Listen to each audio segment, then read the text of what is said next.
सारा बनाम सहारा से जुड़े हुए हमारे तमाम निवेशकर्तागण और हमारे सभी कर्तव्यज्ञ साथियों का एक बार फिर से अभिनंदन है, स्वागत है।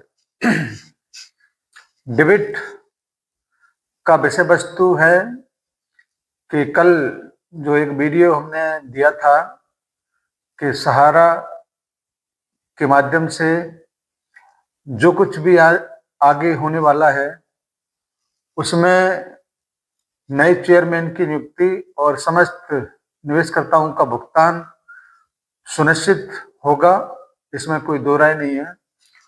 इसको लेकर कई सारे लोगों के मन में थोड़े से सवाल आते हैं और इस बात को वो पूछते हैं कि क्या सबूत है कि आप जो कह रहे हैं वो ठीक होगा, या वैसे ही अपने मन से अपनी बातों को आप लोग बना बना के कहते हैं और वीडियो बनाकर लोगों के बीच में रखते हैं। मैं ऐसे सभी साथियों से ये जरूर आग्रह करूंगा कि अगर उनको ये लगता है कि कोई बात सत्य साबित नहीं होती या हो रही है तो आप लोग से मेरा गुजारिश है कि आप ही थोड़ा सा प्रयत्न करिए और ऐसा प्रयत्न करिए जिससे कि कई सारे लोग जो मौत के मुहाने पर हिम्मत खोने की वजह से खड़े होते हैं उनको हौसला दिया जाए। और थोड़ा सा तो प्रयास आप भी करके देखिए। हम लोगों का प्रयास सच्चा है झूठा है ये तो ऊपर वाला ही जाने, लेकिन ये बात बिल्कुल सत्य है कि हम लोग जो कुछ भी प्रयास करते हैं अपने साथियों के लिए करते हैं और जो कुछ भी बातें हमारे माध्यम से आपके बीच में रखी जाती हैं वो किसी न किसी व्यक्ति विशेष के माध्यम से ली हुई जानकारियों के ऊपर आधारित होता है। अब उसमें क्या ठीक है क्या नहीं ठीक है ये तो मैं नहीं कह सकता, लेकिन मैं इतना जरूर कहूंगा कि जो कुछ भी हम लोग कहते हैं सुनते हैं अपने साथियों के लिए करते हैं और इसी वजह से आपके बीच में अपनी उपस्थिति दर्ज कराते हैं। साथियों, कुछ चीजें मैं आपके बीच में जरूर रखूंगा इन सभी बातों से संबंधित। क्यों नहीं हो सकता? क्या सहारा बिना चेयरमैन के ही रहेगा? क्या सहारा के निवेशकों का भुगतान नहीं होगा? क्या ये हमेशा विवाद बना रहेगा? क्या सुप्रीम कोर्ट जीवन भर तारीख पर तारीख देता रहेगा?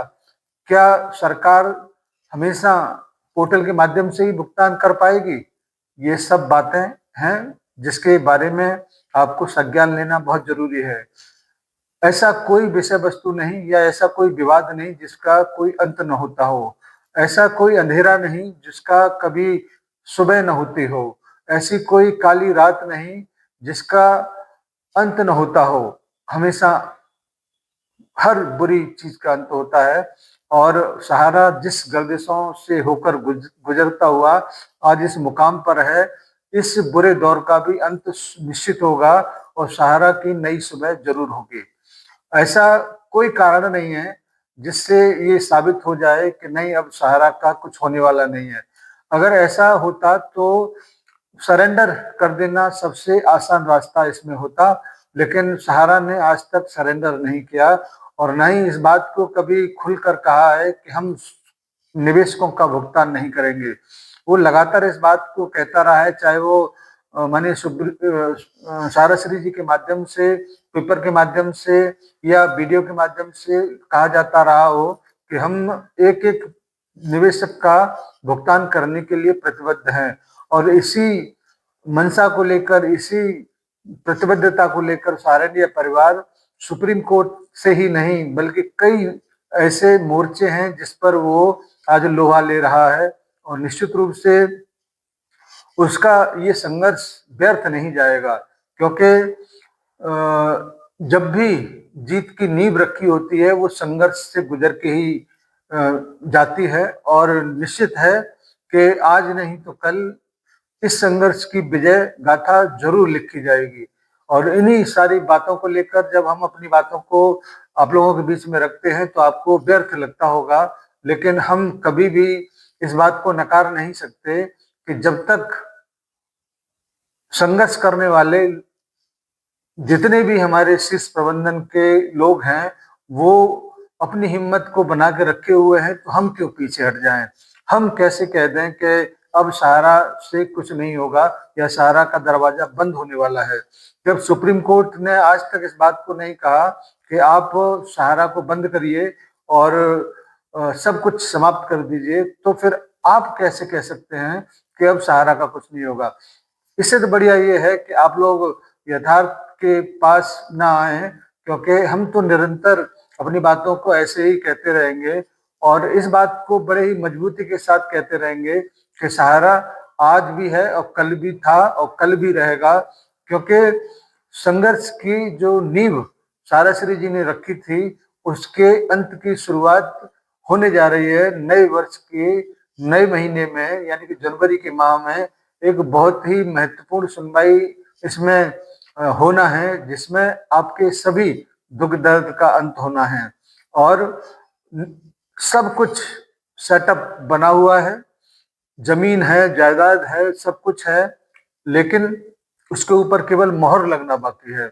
और जैसे ही इस पर मोहर लगेगी, आपके अंदर जितनी भी नेगेटिविटी है, जितनी भी नकारात्मकता है, वो निश्चित रूप से समाप्त हो जाएगी। हमारे पास अगर कुछ नहीं है तो नकारात्मकता नहीं है या नेगेटिविटी नहीं है। हम हमेशा पॉजिटिव सोचकर अपने साथियों के बीच पॉजिटिव मैसेज देने का काम करते हैं, क्योंकि सोशल मीडिया है, सभी को कहने का राइट है, अच्छा या बुरा किसी को रोका नहीं जा सकता। इसी प्रकार हमको भी अपनी बातों को कहने से रोका नहीं जा सकता। हाँ, ऐसा जरूर है कि उसमें 10-5% ऐसे लोग हैं जो उन बातों को नेगेटिव तरीके से देखते हैं, लेकिन 90% 95% आज भी ऐसे कार्यकर्ता साथी या हमारे निवेशक हैं जो उसको बहुत पॉजिटिव तरीके से सोचते हैं और इस बात को भी बहुत मजबूती के साथ वो लोग स्वीकार करेंगे कि अगर हमारे माध्यम से जो भी सूचनाएं आप उनके पास तक जाती हैं, उनसे एक उम्मीद, उनसे एक आस तो जरूर बनती होगी और यही उद्देश्य है कि किसी भी व्यक्ति की आस नहीं टूटे, क्योंकि सुप्रीम कोर्ट में मामला है। जब तक वहां से कोई समाचार, जब तक वहां से कोई आदेश पारित नहीं होते, तब तक कभी भी इस बात को नहीं कहा जा सकता कि हम लोग हार गए हैं। हम लोग हारने के लिए इस लड़ाई को नहीं लड़ रहे हैं। हम लोग एक बड़े व्यापक स्तर पर कई सारे मोर्चों पर इस लड़ाई को लड़ रहे हैं, सोशल मीडिया के माध्यम से, चाहे नेगेटिव लोगों के बीच में रहकर पॉजिटिव की फैलाने की बात की जाए, तो कई सारे ऐसे मोर्चे हैं जिस पर हम लोग लड़ते हैं और फाइट करते हुए मैदान में अपने आप को बनाए हुए हैं।